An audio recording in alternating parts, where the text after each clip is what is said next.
Assalamualaikum warahmatullahi wabarakatuh. Perkenalkan, nama saya Via Widya Pratiwi. Pada pertemuan kali ini, kita akan membahas mengenai infrastruktur teknologi informasi. Namun sebelumnya, kita ketahui terlebih dahulu apa pengertian dari infrastruktur teknologi informasi itu sendiri.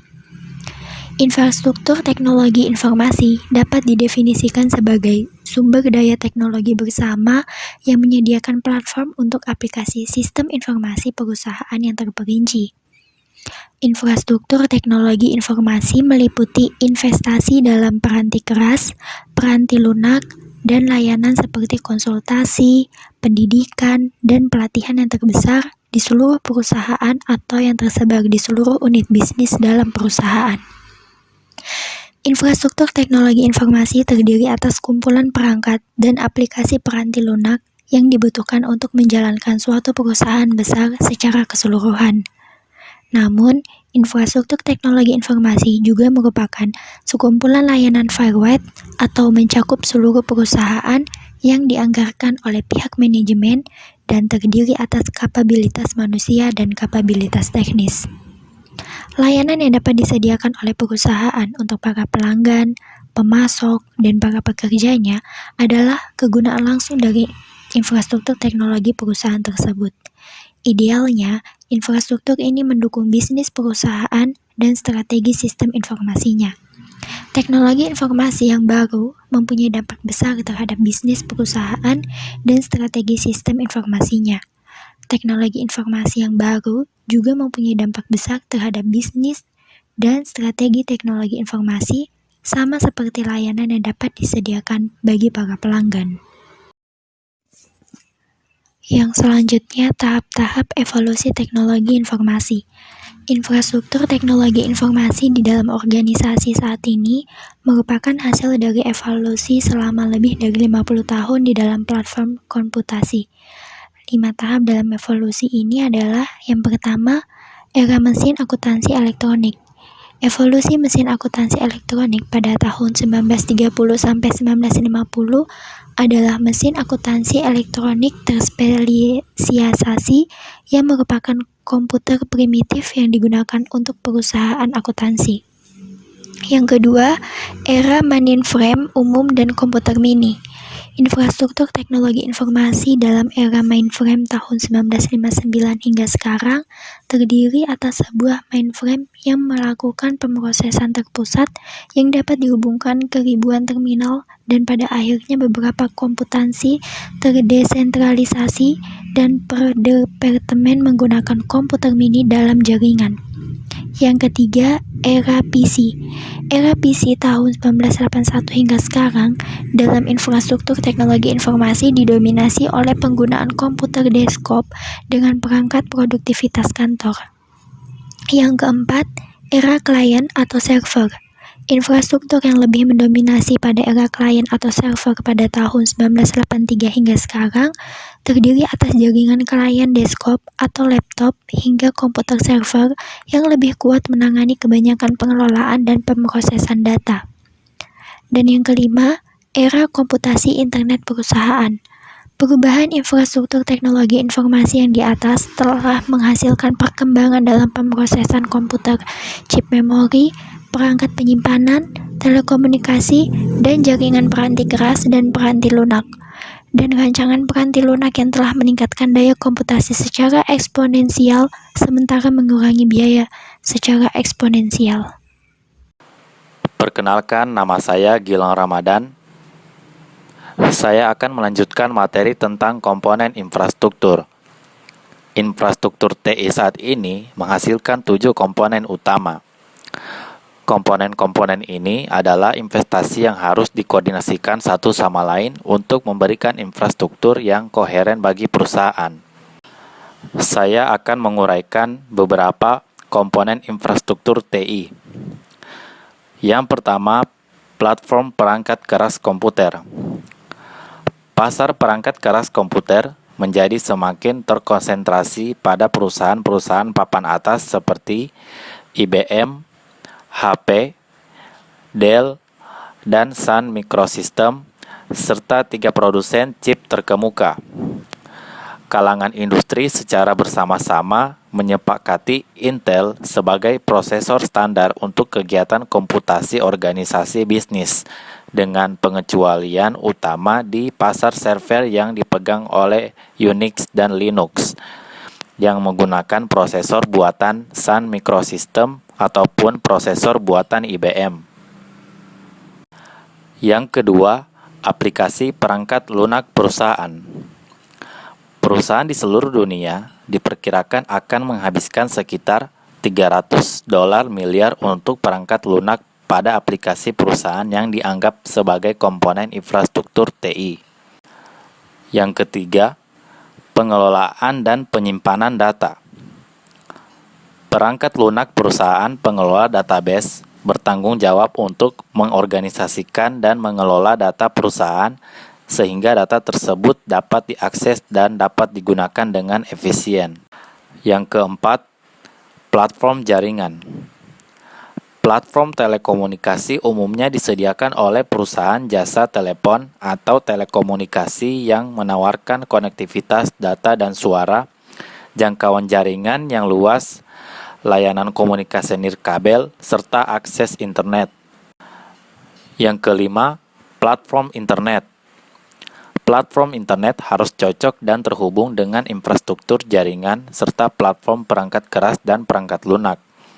Mereka termaksud perangkat keras, perangkat lunak, dan layanan manajemen guna mendukung situs web perusahaan. Juga termasuk layanan hosting web, router, dan perangkat dengan atau tanpa kabel. Dan yang keenam, jasa konsultasi dan pengintegrasian sistem. Saat ini, perusahaan-perusahaan besar belum memiliki staf, anggaran, ataupun pengalaman, serta keahlian yang dibutuhkan untuk mengelola seluruh infrastruktur TI yang dimiliki. Pengintegrasian perangkat lunak menjamin infrastruktur yang baru dapat bekerja sama dengan infrastruktur lama milik perusahaan, yang biasanya disebut sistem warisan, dan menjamin elemen baru yang terdapat pada infrastruktur yang dapat bekerja satu sama lain. Selanjutnya, ada tren platform perangkat lunak kontemporer. Ada 4 tema utama dalam evaluasi platform perangkat lunak kontemporer. Yang pertama ada Linux dan perangkat lunak open source. Linux adalah sistem operasi yang menggunakan kernel Linux. Kernel Linux sendiri merupakan bagian terkecil dari sistem informasi yang bertugas untuk melakukan manajemen CPU, memori, dan perangkat-perangkat tambahan. Dan perangkat lunak open source adalah perangkat lunak yang dihasilkan oleh sekelompok pemrogram lepas di seluruh dunia. Tema yang selanjutnya ada Java, HTML, dan HTML5. Java adalah sistem operasi dan prosesor yang berdiri sendiri, serta bahasa pemrogramannya berorientasi pada objek yang menjadikan pemimpin dalam pengembangan web yang interaktif. HTML adalah bahasa pemrograman yang digunakan untuk ditempatkan pada laman web guna menentukan bagaimana tulisan, gambar, video, dan suara ditempatkan pada laman web serta untuk menciptakan link-link dinamis ke objek ataupun laman web lainnya. Dan HTML5 memberikan solusi bagi masalah yang memungkinkan untuk menempelkan gambar, audio, video, dan elemen lainnya langsung ke dalam sebuah dokumen tanpa perlu membebani prosesor. HTML5 juga mempermudah laman web untuk berfungsi pada perangkat penampilan yang berbeda. Tema yang selanjutnya adalah layanan web dan arsitektur berorientasikan layanan. Layanan web mengacu pada rangkaian komputer perangkat lunak yang melakukan pertukaran informasi satu sama lain dengan menggunakan bahasa dan standar komunikasi web yang bersifat universal. Nah, tema yang terakhir adalah layanan alih daya lunak dan cloud service. Dalam layanan alih daya lunak dan cloud service ini ada yang pertama yaitu perangkat lunak terpadu dan perangkat lunak perusahaan. Perangkat lunak terpadu adalah rangkaian program perangkat lunak yang telah ditulis sebelumnya untuk tujuan komersial, untuk memudahkan perusahaan tanpa harus menulis ulang program dengan fungsi-fungsi tertentu. Yang selanjutnya ada alih daya perangkat lunak. Alih daya perangkat lunak memungkinkan perusahaan untuk mengontrak perangkat lunak yang telah dikembangkan sesuai dengan kebutuhan perusahaannya atau merawat sistem warisan yang telah melalui pihak luar yang seringkali beroperasi di wilayah di luar negeri. Yang terakhir ada perangkat lunak layanan berbasis cloud computing. Perangkat lunak berbasis cloud computing dan data yang digunakan tersimpan pada server andal pada sebuah pusat pengolahan data berskala besar serta dapat diakses melalui koneksi internet dan browser web standar. Baiklah, nama saya Zani Ramadhani. Di sini saya akan melanjutkan penjelasan dari teman saya. Saya akan menjelaskan mengenai tren platform perangkat keras dan perangkat lunak. Yang pertama ada tren platform perangkat keras saat ini. Dalam tren platform perangkat keras saat ini ada namanya yang pertama yaitu platform digital mobile. Smartphone dan komputer tablet menjadi begitu penting dalam mengakses internet.